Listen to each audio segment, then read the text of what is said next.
Welcome back to the YouTube channel Malawi Cameras. Akulu chonde mukhululuka chifukwa panali zopinga zambiri kuti pakana tibweretse ma update. Komabe tingoyamba ndi imene yangochitika kumene pampano.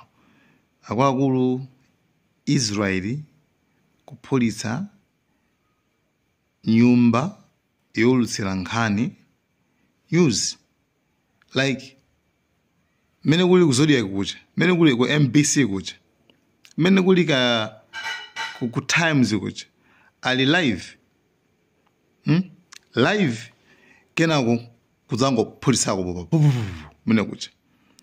Andi panali nzimayi yo ndamene nditutu mukumuonayo.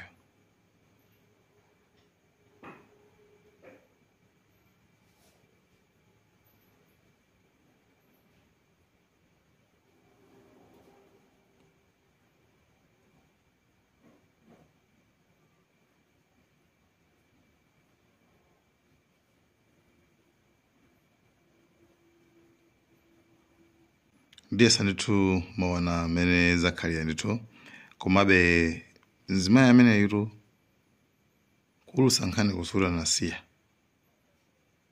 anapitiliza beso anapitiliza ndithu kuonesa kulimba mtima nkhani mpweche nkhani katiti izozo makamaka ndi zimene zangochitika kumene. Ndiye anyway, lero Israel inali ndi meeting yawo. Komanso ku Iran sanonesa ndi meeting yawo. Right? Ku Israel meeting imene anapanga ndionena kuti bwanji tipangewe overthrow. Kapena kuti bwanji tingothetsa boma limene lili ku Iran ili tilichose. Like akufuna tene kuti yani like uribanga kuchizungu ya simple jana jage. Right? Yeah. It's like kumene kukhale amene bastingo pa akulu andale president ndani ma leaders yo tingo apaipa basi kana kumene kundotu tiyambeso ngati government ina mmene anapangira ngati ku Libya, Syria, Iraq, you see, izozo ndi zimene anakambirana zimene zozo. And pali nkhani so ina imene makamaka Benjamin Netanyahu anono kaka ndiona kaya ndiyabodza akuti anakaba makompyuta ku Iran ndakaba makompyuta apeza kuona kuti mmene mujamo muli ziwembu zimene muli anthu angapo amene Iran inayika pa list kuti anthu amene wawa akuyenera kuphedwa. And oyamba wake anali Donald Trump. And kamwana kaja tinazayika pompanonso kuti Trump anamutsepula khutu. Right? Trump anamutsepula khutu amafuna kumupha kamwana ka skulu kenakeso. Iwo akuyenera kuti kamene kachaso anakatuma ndi Iranian. Kamene intelligence yaku America atayangana bwino anapeza kuona kuti issue imene ijayo actually sinali yokhuzana ndi Iran. Iwowa akuti anayifufuza sinali yokhuzana ndi Iran. Nkhani ndi imeneyo. Koma Iran ndikudziwa kale kuti inayika mutu wa Trump timati pa bounty like kuyika kuti amene angamuphewe timpatsa ndalama mwakuti zimene zinachitika chifukwa kuti Trump analamula kuti Qasem Soleimani commander general kuti aphedwe ku dziko la Iran. Anyway, the Israel ikuyesetsa kupanga china chilichonse kuona kuti America ndithu ibwere ndithu akhale limodzi. America ikuthandizira Israel koma sikufuna kunena. Indirect kudusira kumbali ikuthandizira. Right? Komano directly like ma direct sikumarani sikupanga nawo. And system propaganda yake imakhala yona kuti auzeni tikupempha America itithandize kena kwa America yomazana kuti yeah ife sitili involved. You understand? Hey, it's like just to kuaphimba anthu maso kuti tiziti basi apondo kuti Israeli yoka komano intelligence yose ka chancha zose ndizo zomachoka ku Washington. President wa dziko la Iran wanena kuti yayi ife tikudziwa kale kuti chilichonse chimene chikuchitika chimasogozedwa ndi ku Washington. Ku America konko akulu paganiza kuti izili mwakuti izikhale morere. Ndiye pakadali pano komanda wa ku Israel so winaso zina lake ndi Toma amene ndithu waphedwaso ndi Mairanian. Komanso kwapezeka kuti kuli pali asilikali ena timati Mossad. So asilikali amene ndokopsa kwambiri ndi amene chilichonse chimene chikuchitika ngati kubomba ku Iran kuja chanchane madula amenewo ma Mossad amenewo sazi bwana kwambiri amene ndi amene amasogola china chilichonse nkhani okhuza ndi kupha anthu mwachisisi tinakuti assassination amenewo ndi ndano wake.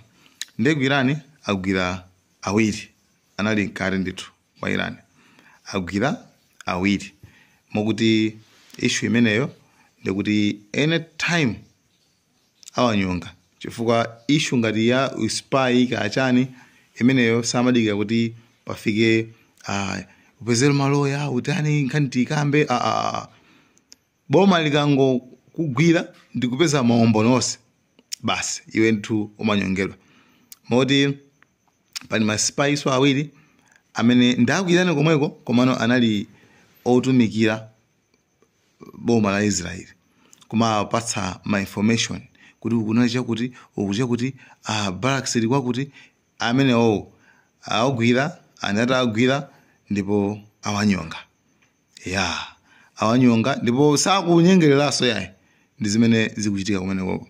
Ndiyeno issue yokhudzana ndi kulowera zikuoneka zoti Pakistan nayonso imakhanga kuti nayonso ifuna ilowerawo komano nawonso yaopaso ndi actually mati yayi Israel ikagwisa ntchito nuclear ifenso tikugwisa ntchito nuclear tapasa Iran afusa ayimbira foni akana ayi ife zimene zozo ayi ife sirupanga nawo zimene zozo ayopera amene ndi actually Russia ndi imene ukhanga lifune khale ngati nkhala pakati sopano Russia inayso limavuto ake Russia limavuto ake ndi actually sikufuna kuti I don't know kuma si involved Russia yukhala ngati nkhala pakati yumana mugizana ndi Trump yumana mugizana ndi Iran ndi ku Russia kuti bweraso fa baliso nkhani naso imene ili ngati breaking news kamano tibwere ku North Korea Kim Jong amene dunto amene ndewa ngonena kuti palibe ukambirana ineyo ndithandizira yani ndipereka zida umene koko ndikapereka zida tena zone. Anyway tibwereraso kwa Russia konkocha chachitikapo nchona kuti Russia anali ndi tena kuti Russia yena kuti ndiyo konzeka kukhala mediator kukhala pakati wa anthu awawa. Russia yumayankhula ndi America chifukwa Russia simayankhula ndi Israel for they know kuti Israel pachaso zinayamba naso zinadana chifukwa kuti paja Israel imathandiza Ukraine ndisizomayankhulana yayi koma Russia kudziza kuti chilichonse chimene chikuchitika ndi America ndi Russia yankhula ndi America andi yankhula ndi America yafotokoza kuona kuti Iran ili ready kuti akambirane right. Iran ili ready kuti akambirane nkhani khuza ndi nuclear deal koma Israel ngarafuna kuti pakhale ma talks zokambirana Israel isiye kuponya mabomba ku Iran chifukwa Iran pankhani okhuza ndi kubwezera nde sibwerera mbuyo. Akuti anytime Israel ikangoponya mabomba ku Iran izibwezera. Remember, inamba ndi Israel kuponya bomba ku Iran ikumabwezera. Nde afuna pafike pachapona kuti yomaliza kuponya ikhale Iran. Banuvesa banubina. Yomaliza kuponya ikhale Iran. Fa ikhale ngati fa Iran ataki nali yose mene umachitika ku Iran. Iwo amabwe kukabwezera. Akapangaso amabwezeraso. Nde awuza kuona kuti ife pachakwa ife tumakhanga tubwezera. Nde sizatheka kuona kuti muponya mabomba kana tiyambe kukambirana. Ife tikhala omalizira. Inu mukaponya ife tikaponya musaponyeso.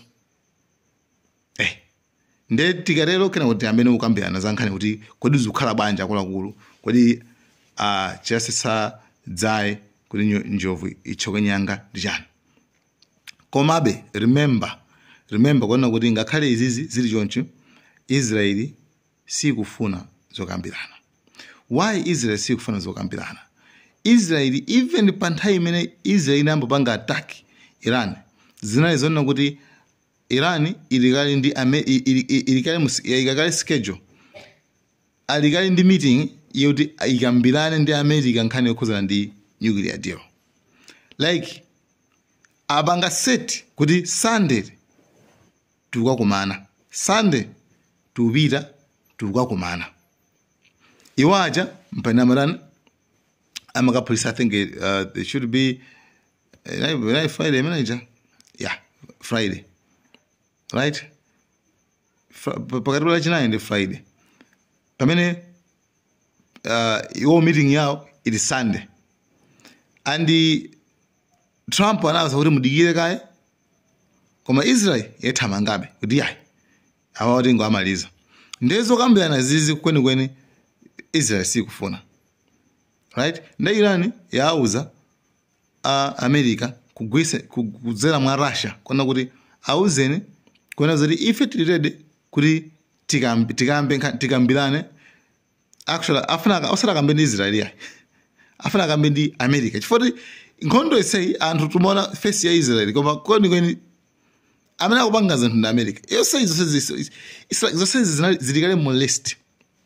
Remember koma ambiriro kwa YouTube channel tukamba kumene nakupasani video ya former general commander wa ku America. Dzina yake timamushi kuti Clark. Anaza nena kuti anza chula maiko kwana 7 kuti America ilili kufuna kupasula maiko kwana 7. Nkati mwakemo Iran inali kumapeto. Andi maiko 7 osati kwanava anapasula. Iran ndi yomalizira.